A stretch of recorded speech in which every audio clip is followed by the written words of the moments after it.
You are my fire, the one desire. Believe when I say I want it that way. Tell me why. Anyway, um, hello. It's been a while, and I shall explain. Welcome back to .NET Phillies. I'm your host with the most, Jared Roberts. Oh, um, I have some explaining to do. I've been absent for about a week and a half ish, about a week maybe. Um, and I'm sorry. If I'm being blunt and honest, and that's all I want to do.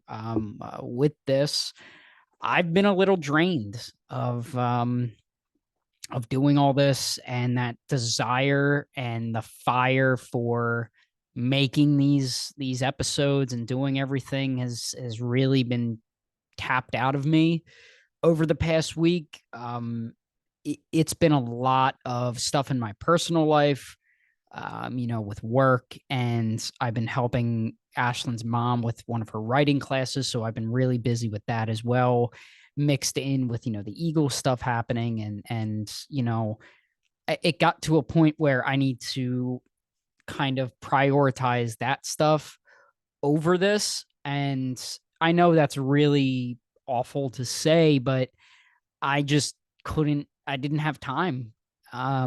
It just came down to that. I'm a little more constricted, and I'm sorry for that. I'm sorry I haven't been keeping you guys up, posted and updated and everything. I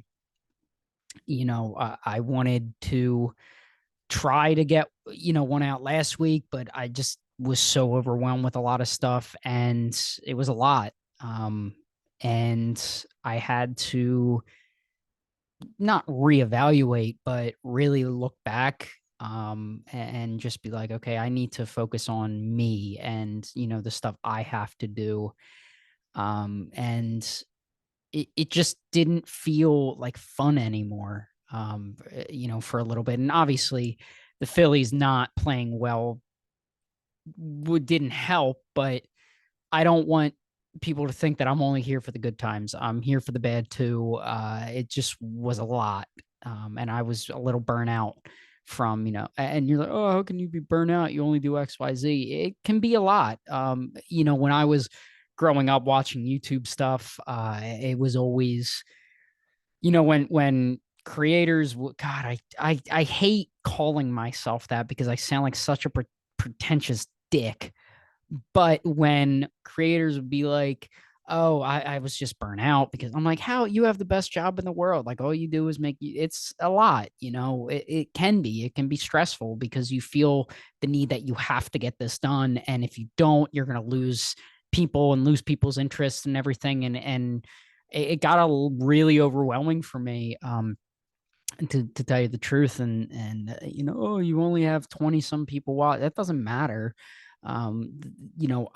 Consistency, and I haven't been consistent for a little bit now. My life has just been so chaotic, and I apologize, and I appreciate every single one of you sticking with me and sticking with this whole thing. I do really appreciate it. So I just wanted to give you guys an explanation about where I've been, what's been going on in my life, as we go into this Cardinals series. A series they lost 2 out of 3, but I'm not, or not lost 2 out of 3, won 2 out of 3. I would have been mad if they lost 2 out of 3, but they won 2 out of 3.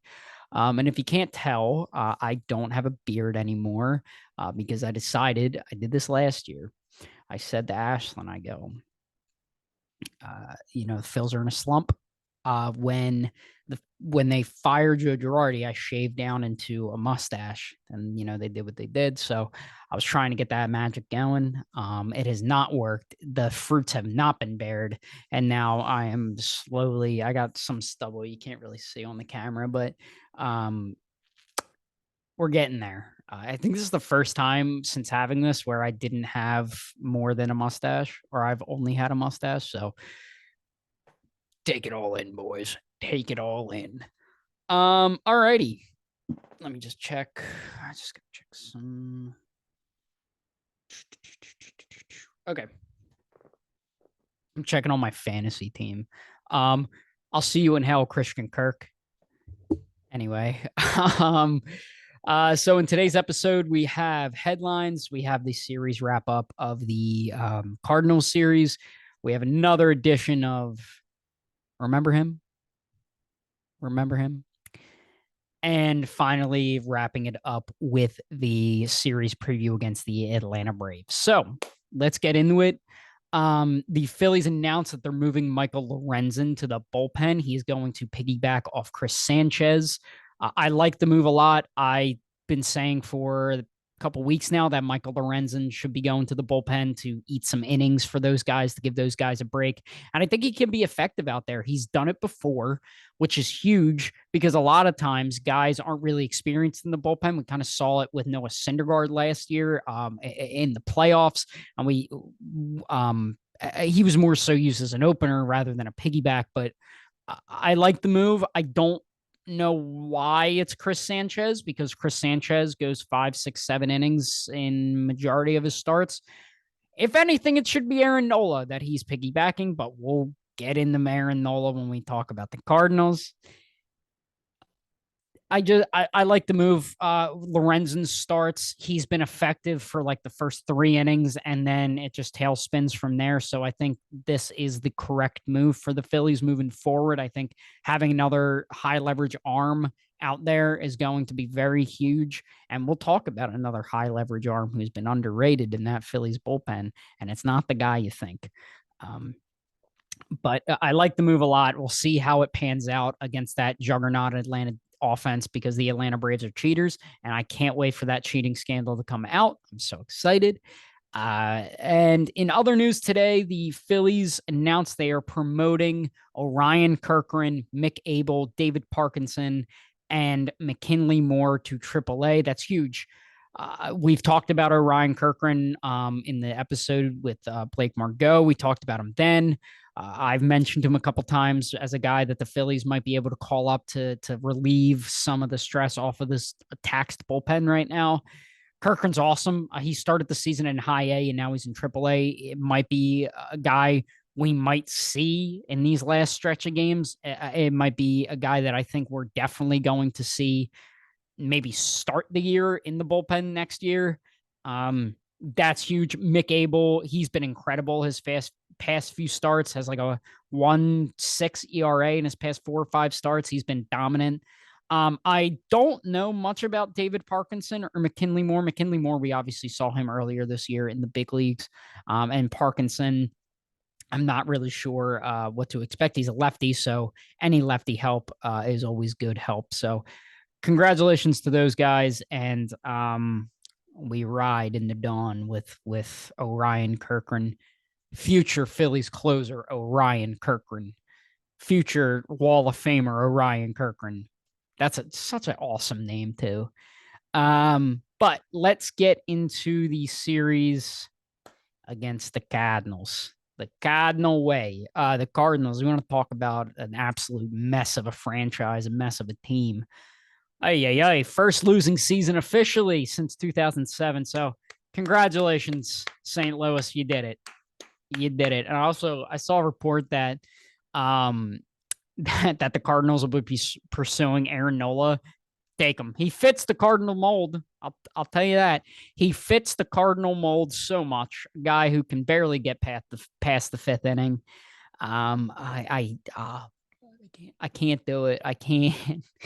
I I feel like I have this conversation every episode of this podcast. I can't do it with Aaron Nola anymore. He is so bad. It's incredible. It's incredible, the decline of Aaron Nola in a contract year. It's fascinating. I think he's had 1, maybe 2 good starts this entire season. Other than that, he has been dreadful. But in the first game, the Phillies won 5-4. My player of the game was Nick Castellanos, who has turned it up a little bit since moving down in the lineup. So that's really good to get him going. You had Bryce Harper with an RBI fielder's choice in the first to make it 1-0, followed by Nick Castellanos hitting a 3-run home run. You're like, all right, we're in the driver's seat now, baby. Um, and then the umpires, being as soft as they are, decided that on a terrible call to eject Bryce Harper. It might have been one of the softest ejections.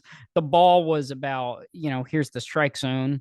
The ball was like here. And then Harper swung at a curveball, threw his bat, slammed his helmet down, said one sentence to the umpire and got ejected.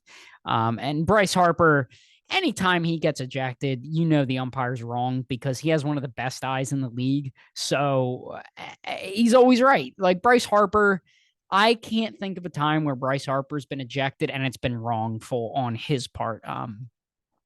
It's like if Bryce is arguing, like he's right. Like, and I feel like some of the umpires know that. They're like, oh yeah, I missed that one there. So soft people, soft. These umpires, damn you. Um, and then Aaron Nola, it happened. The third inning comes rolling around, and Aaron Nola did what he does best and dookie the bed. Alec Burleson, Buellerson, RBI single in the third, and Nolan Arenado with no single in the third to make it 4-2. I will say the errors were killing Nola. The Phillies had 3 errors in this game, and they were pretty bad. So I'm not giving him slack. You're a professional pitcher.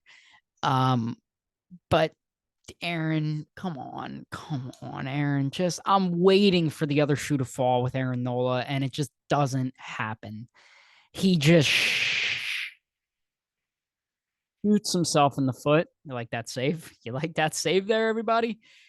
He shoots himself in the foot all the time. I don't know if he's overthinking it. I don't know if it's a mechanic thing. I don't know. I don't understand Aaron freaking Nola. I don't get him. It's infuriating. And again, I sound like a broken record here. And it's oh God, I hate him. I hate watching Aaron Nola pitch. It's terrible. Then you had Mason Wynn with the sac fly in the fourth and rode JT. JT Real Muto has been extremely disappointing this season, but he's been so good on the road that it makes up for what he doesn't do at home. And I'm pretty sure everyone's aware of it at this point that JT is hitting over 300 on the road and batting under 200 at home. I've never seen something like this before. It's fascinating. And I think Thompson's even leaning into it a little bit because how many times have we seen Garrett Stubbs catch today's game? And JT Realmuto was the one that was catching in today's game. So I think Thompson's really leaning into it. However, I would have preferred Garrett Stubbs catches today, especially with the series coming up in Atlanta, a big show me series, especially after you got embarrassed at home against Atlanta. So I think having Stubbsy in there today would have been ideal. And in that case, if you want JT's offense in there, maybe put Bryce at first, put the Schwarber out and left. You had Schwarber out and left anyway. You wanted Bryce to not have to worry about fielding, but maybe one game have Schwarber and left, have Harper at first, and have JT DHing if you still want his bat in the lineup, and then have Stubbsy behind the plate. That's just me. But he had an RBI single in the in the sixth to make it 5-3. And then we get to the eighth and ninth. Just heart palpitations. Craig Kimbrell gets the first 2 outs of the inning, then walks 3 straight batters, and then gets out of it.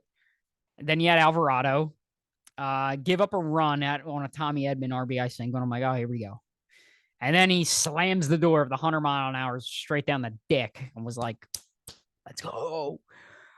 It was my heart was not doing great during those last 2 innings. But hey, a win is a win. A win is a win. Pitching wise, and here's the biggest can you believe this or not? Nola 4 2/3, 7 hits, 2 earned runs, 1 walk, 1 strikeout. Bomb. He's a bum. He's a freaking bum.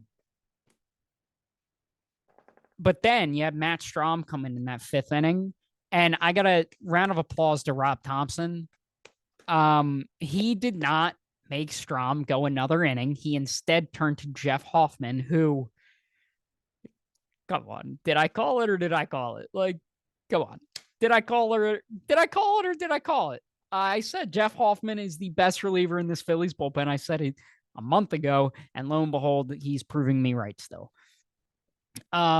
And then Dominguez looked really good, and I know he gave up the home run today, but Dominguez looked dominant in that first game. And I don't know if it's I don't know the enigma of Sir Anthony Dominguez. I don't know if it's mechanics. I don't know if it's mental. I don't know if he's overthinking stuff where he just needs to step back and just trust his stuff, because his stuff is filthy, because we saw it during Friday night's game. We saw how dominant he can be when he just turns the part of his brain that thinks. When you turn that part off and just throw strikes, you're dominant. You are so good. And I just think he overthinks. Like, I don't know. It's an enigma right now with that guy. But a stressful but solid win, especially coming after that Brave series, where you were down for the count practically, but you showed up, and I was proud of them. Then we get to game two. Phillies won 6-1. My player of the game was Ranger Suarez. Ranger dog. Ranger's back, baby. He has like a 2.6 ERA since coming back. He's been a dog. 6 innings, 4 hits, 1 earned run, 4 walks, 5 strikeouts. I would love the walks to come down a little bit. The Phillies pitchers as a whole have been walking the ballpark. Like in this game alone, they had 4, 5, 6, 7, 8 walks. Not ideal. And in the game before that, they had 1, 2, 7. So not ideal for the Phils. Storing got started. You had Alec Bohm with an RBI single and Marsh with an RBI single in the first and second. And what I love so much about what they did, small ball. I love when baseball teams have like small ball where it's like get the runners over on a bunt, or a sac fly, or just advance just smart baseball stuff. Hit a ball to the right side with a runner on second, get him the third with less than 2 outs. I love it.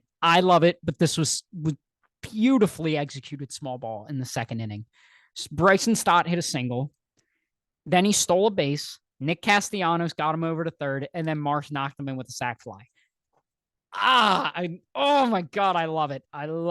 And then Ranger struggled with command a little bit in the third, however, hunkered down again. He went 6 innings, which is huge to save that bullpen, especially coming off of that game where Nola dookied the bed again. Like I said, Michael Lorenzen should be piggybacking Aaron Nola at this point. He suffered a Paul Goldschmidt RBI double, and Goldschmidt and Arenado killed us in this series because that's practically the entire offense of the St. Louis Cardinals. You had the whole John Kruk and the Arches thing. He said he'd go to the St. Louis Arches. Kyle Schwarber hit a home run, and right on cue, Kyle Schwarber 3-run Schwarbomb in the fifth to make it 5-1. And like I said, Ranger really settled it and gave them much needed length. Him and Taijuan Walker. Yes, the Phillies lost and Walker gave up 5, but he gave him 7 innings today, which is huge. They only had to use Sir Anthony Dominguez. I would have loved to have won that game, but again, I'm not worried about it. And then Marte did struggle in the 8th inning and went to Soto to get out of the jam to pitch it for the third inning. And again, Rob Thompson's learning. He's not stretching guys out. He's letting the players get the last out of an inning, and that's it. He's like, you did your job. I'm not going to push you for another inning. I'm so proud of you, Philly Rob. I'm so proud of you. Thank you so much for not having us have to sit through an inning and a third of Matt Strom, 2 innings of Gregory Soto, an inning and 2/3 from Jeff Hoffman. I'm just so appreciative that in this series, I hope it's the status quo now. When he brings in a reliever, he just pitches, gets the out, and that's it. He does the job. That's all I asked for from you, Rob, and he's doing it. Thank you, Rob Thompson. You are a true American hero, buddy. You had then had a much needed insurance run with Johan Rojas hitting an RBI double in the ninth to make it 6-1, and lockdown closer Dylan Covey comes in an inning and walk two, but slams the door. Pitching, I mentioned Ranger. Then at Jeff Hoffman, an inning, no earned runs, no hits, one walk, two strikeouts. Marte, 2/3, a hit, no earned runs, one walk, one strikeout. And then Soto, an inning and or third of an inning, and then Covey to close out the game. So again, solid win, not stressful at all. Just really, really solid win. Then get to today, and again, it was annoying because they fought back.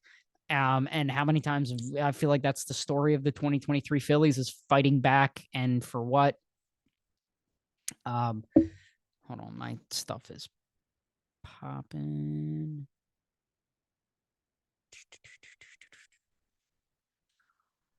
Sorry, I just need to check because apparently. All right. Oh my! I swear, bro. I swear to God. So I'm going to deviate off the track a little bit. So I'm projected at 119.44 points. The person I'm playing is projected 119.49. So help me God, if I lose this week over zero point 0.05 points, I'm going to lose it. And shame on me for starting Rashad Penny when I saw before the game 5 reports say that he was taking first team reps. So I'm like, giant brain here. Ow, I just really poked myself there. Giant brain here. Let me put Rashad Penny in, especially without Gainwell. You lose Boston Scott early. Didn't think DeAndre Swift was just going to do everything. So oh my God, dude, I swear to God. And why, Chiefs, aren't you playing Travis Kelce that much? I get he's coming off on an injury. That's your dog. Give him the ball. I'll see you in hell, Christian Kirk. I put you in the bench and you give me 21 points. Anthony Richardson could just stay healthy. Freaking Goff had 20 points. Oh, this is a disaster. This is a disaster. Swear to God. I'm looking like everybody mocked me in my draft. He said, Jared, what are you doing? I said, let me hold on. There's something else I gotta check. Did he play? He did 13 points. Would have been better than Travis Kelce. Bro.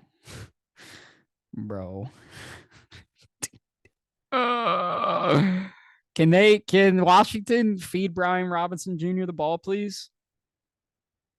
Can the Niners do something on defense? Gabe Davis did well for me. God. Oh,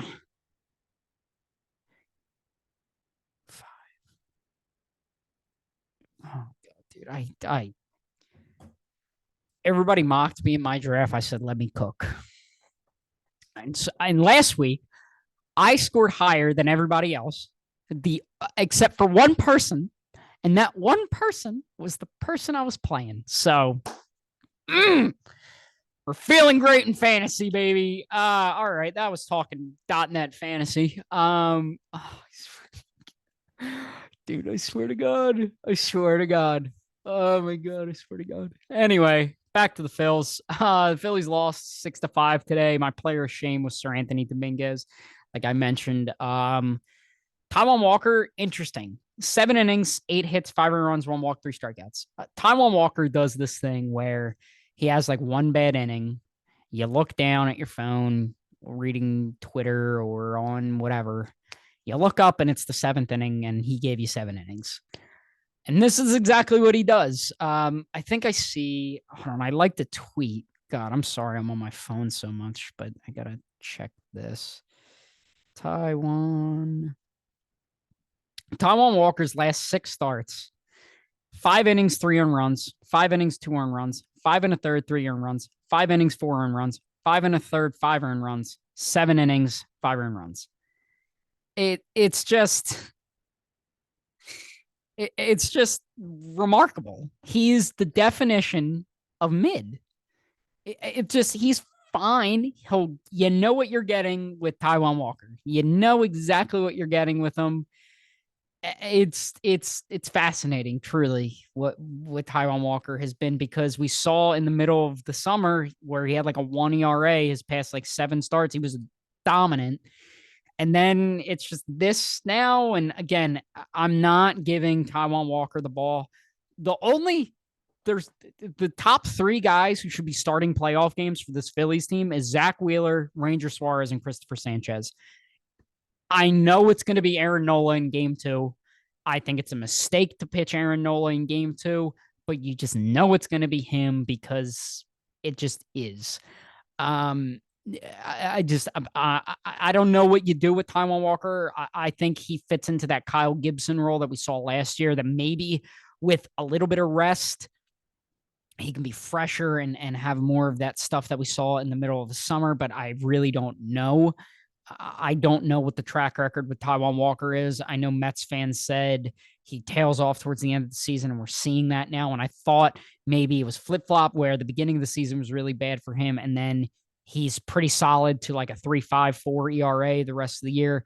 He hasn't been that. He's been a little higher than that, but he hasn't been bad because he gives them innings. And it's so weird. Like Taiwan Walker is a really weird pitcher, but if he's not consistent, I guess he's consistent. Um, the scoring got started with the Paul Goldschmidt and Nolan Arenado RBI doubles in the third to make it 3-0. And then the Phillies storm right back. Stotty had a sac bunt. Casty had an RBI to tie it, and then he was thrown out at home to end the fourth inning. And then Paul Goldschmidt in the fifth with the solo home run, and Arenado also in the fifth with an RBI single to make it 5-3. And I even said in my notes, Walker going 7 is objectively hilarious. It's like, really? Like, of course he does. It just blows my mind with Taiwan every time he's out there, because it's just 5, 6, 7 innings, 4 or 5 earned runs every time, and they score runs for him. Again, fascinating stuff. You then had Bohm with an absolute cock shot in the eighth inning into Big Mac land. It was a hanging breaking ball, and he did, hit it and just whip that ball, or excuse me, whip the bat.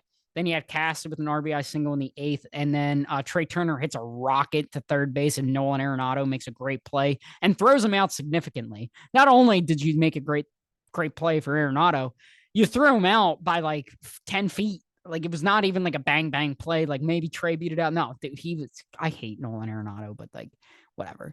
Then the Phils turn from Walker to Dominguez, gets the first 2 outs, and then Jordan Walker with a solo home run to make it 6-5. And the Phillies were trying to get something going against Ryan Helsley in the ninth inning, but the Cards prevailed to win the ball game. And again, I can't be mad.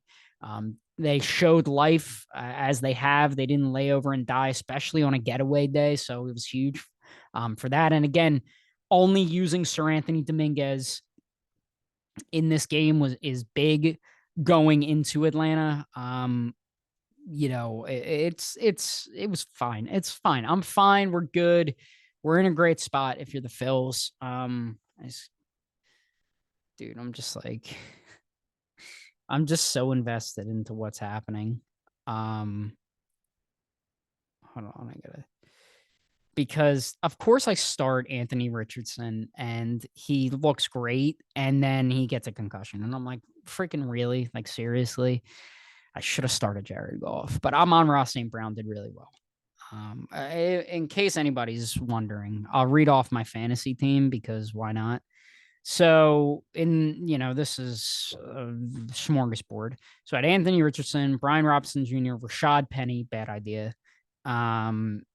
I'm on Ross St. Brown, Devontae Smith, Travis Kelce, Gabe Davis. I have the Niners defense with Jake Elliott as a kicker, and then I have Javonte Williams, Christian Kirk, Jared Goff, Dawson Knox. The Ravens defense, Damian Harris, and the rookie Puka Nacua from the Rams, who like really, dude. Oh, I freaking started him. I'm so mad at myself. I mean, good thing I didn't start Damian Harris and I started Gabe Davis over him. I knew Gabe Davis would do me well, but it was, God, I swear to God, dude, if I lose, I'm currently projected to lose. I hate this place.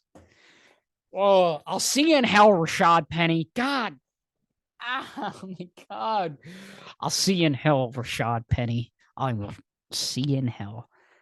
Anyway, so my keynotes, Aaron Nola has gone less than 5 innings in 3 straight starts. That's just unacceptable from a guy who's supposed to be your co-ace.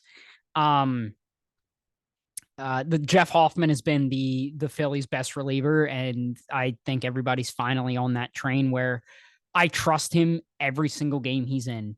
You look at that bullpen, you know, let me see. Strom, I trust for the most part. Hoffman, I trust wholeheartedly. Dominguez, what are you gonna get? Kimbrel, I trust still. Alvarado, I'm a little shaky with. Marte, don't trust him. Soto, tightrope act. Dylan Covey. Let me get to Dylan freaking Covey. I don't know if you guys know this. Dylan Covey in the second half of the year has a 2.57 ERA. I know it's in garbage time, but it's an interesting little nugget. You know, I'm pretty sure he had, well, no, besides Jeff Hoffman. What is Jeff Hoffman's ERA in the second half? Hold on. It's got to be like something ridiculous here. Jeff Hoffman has, because I think it goes Jeff Hoffman and then freaking Dylan Covey as best ERAs in the second half on the team. Like Jeff Hoffman has a 2.20 ERA this season. Like, it's stupid. He's stupid.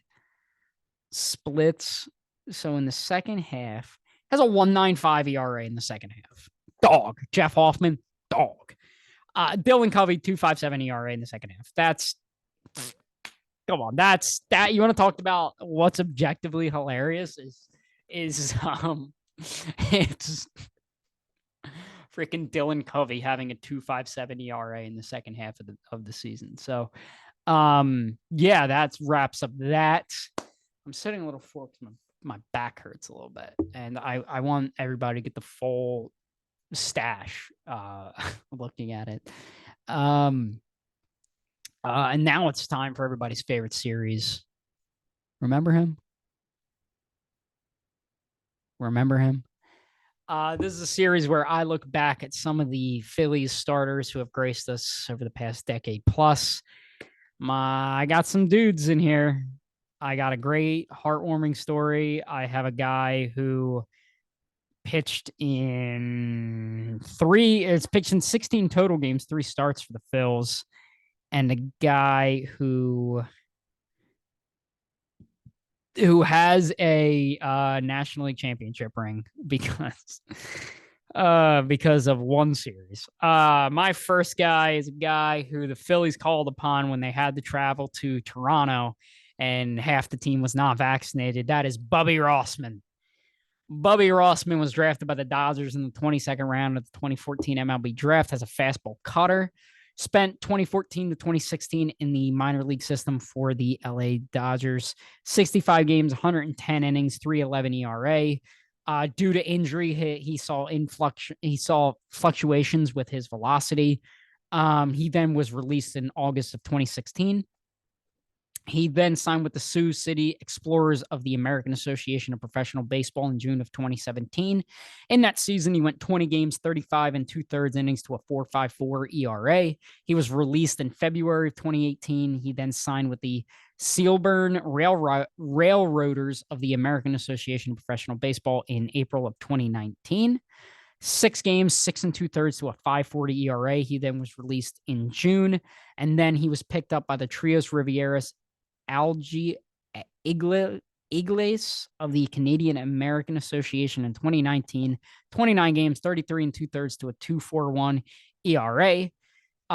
He then the Canadian American League and the Frontier League combined. He then spent 2020 with the Nerds Herd in the City of Championship Cup League. 15 games, 3.60 ERA. I tried to find like deeper stats from him, but that's all I could find. And then in 2021, he signed with the Bravos de Leon of the Mexican League, left before he can even make an appearance. then signed with the York Revolution of the Atlantic League of Professional Baseball in May of 2021, 36 games, 33 and a third to a 5.4 ERA. Then in November of 2021, he signed a minor league contract with the Phillies, spent a majority of the 2022 season in AA and AAA, 44 games, 14 starts, 70 innings to a 4.11 ERA. He then was promoted in July of 2022 because the entire Philly staff was not vaccinated, so they just had to bring a bunch of guys up. Pitched in one game, one inning, 18 ERA, left in free agency, signed a minor league deal with the Mets in March of 2023.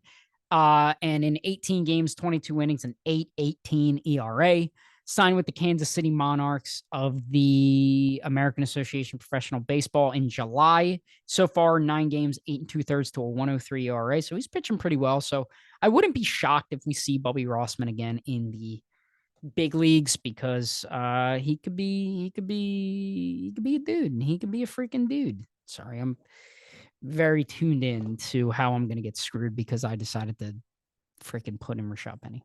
Pitch for Team Israel in the WBC. Him and Stubbsy were on the same team again. This next guy, I'm almost positive I did this guy for Where Are They Now, my previous series, but I'm not sure. So I just did it again because it's one of the most heart-filled, loving stories. And I love how in tune he still is with the Phillies, even though he's now retired. That's Mark Appel. Mark Appel was widely viewed as one of the biggest draft busts in MLB history. And I love Mark Appel. I think his entire story is incredible.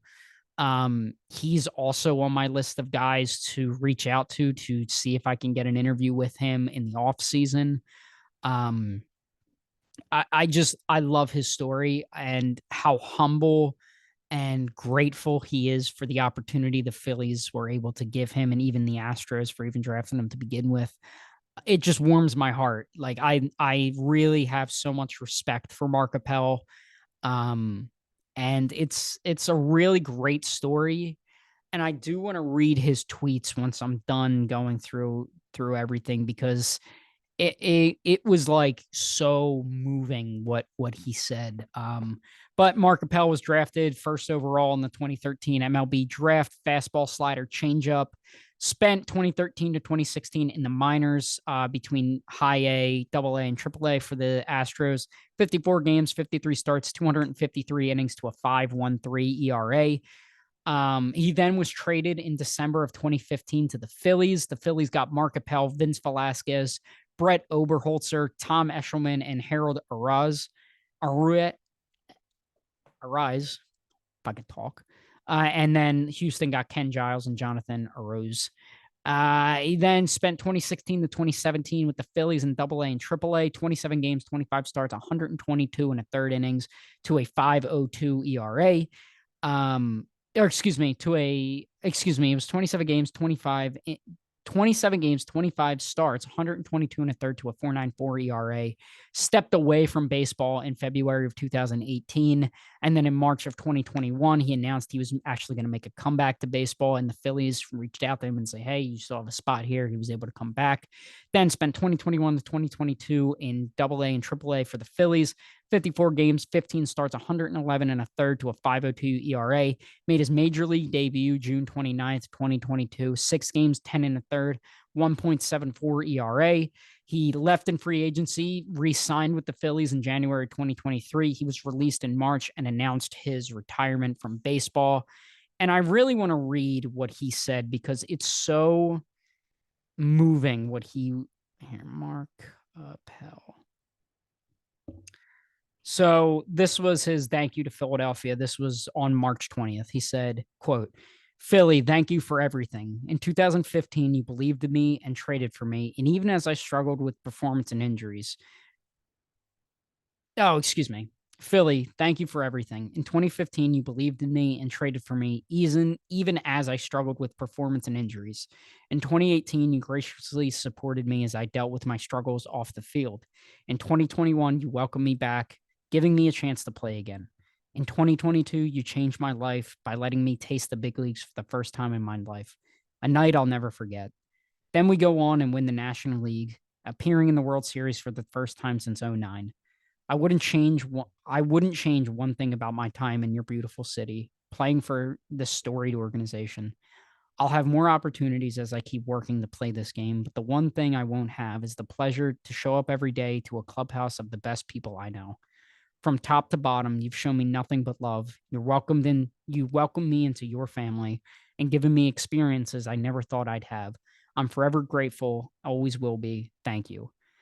I've been a prayer and gracious and gratitude all morning, still beyond thankful for the Phillies. Also, I'm going to go much further detail in tomorrow's issue of the Journal. He has his own website and everything. I love Mark Appel. I think he's one of the most humble and grateful and loving people that this game has ever seen. He's definitely at my top, one of my top guys to get on. This winter, I'm going to try to get interviews with players if I'm grateful enough to do that, because he's a guy I would love to sit down with, even if it's for 10 minutes, 5 minutes, anything he's willing to give. It's something that I'd love to talk to him about his whole experience. So that's Mark Appel. I love his story so much. It's great. My last guy is Zach Miner. I bet you forgot about Zach Miner, huh? Drafted by the Atlanta Braves in the fourth round of the 2000 MLB draft. Fastball, changeup, slider, curveball. Spent 2001 to 2004 in the Atlanta Braves minors. He then was traded to the Tigers in 2005. Detroit got Zach Miner. Atlanta got Kyle Farnsworth. Made his major league debut June of 2006 for Detroit. Spent 2006, 2009 with Detroit. 157 games, 35 starts, 357 innings to a 4.24 ERA. Underwent Tommy John surgery in 2010. He was designated for assignment soon after that. Bit of a scumbag move. Signed a minor league deal with the Kansas City Royals in December of 2010. 2011, spent the 2011 season in AA and AAA, 23 games, 11 starts, 66 and 2/3 to a 5.26 ERA. Was then traded back to Detroit for cash considerations. Spent the entire year in rookie ball, AA, AAA, 27 games, 3 starts, 42 innings to a 2.79 ERA. Then in December of 2012, he signed a minor league deal with the Phillies, split time between AAA and the minors. In the minor leagues, 27 games, 12 starts, 85 and a third to a 3.90 ERA. Called up in August, 16 games, 3 starts, 28 and 2/3 to a 4.4 ERA. Signed a minor league deal with the Seattle Mariners in February of 2014. 21 games, 5 starts, 37 and 2/3 to an 8.60 ERA. Released in June. Then signed with the Lamigo Monkeys, the Chinese Professional Baseball League in 2014. And that's the last you'd ever hear of Zach Miner. And I'm mad at myself because when I was doing the research for Remember Him, he was on the Tigers and the Phillies, and that was one of the blocks for the Immaculate Grid. And I guarantee not a lot of people would have used Zach Miner in in their Immaculate Grid when talking about the Phillies and the Tigers. So that's that, and that concludes another edition of Remember Him. And now to wrap it up, we have the series preview against the Atlanta Braves. We have Zach Wheeler versus Kyle Wright, Chris Sanchez / Michael Lorenzen versus Spencer Strider, and Aaron Nola versus Bryce Elder. Just look like you belong there, because your last series against Atlanta, you looked outmatched at every single spot. So just look like you belong there. Squeeze a game in. If you can take 2, great. That'd be awesome. But I'm not holding my breath for a very pretty series because this team is a wagon. But that's going to do it for me. Thank you guys so much for everything. Always, I appreciate you being patient and respectful and everything. If you enjoyed the episode, please feel free to subscribe, follow all the socials down below, and check out the website. That's also linked down below. A lot of fun stuff coming soon there. So thank you guys so much for listening, and I will see you guys next time.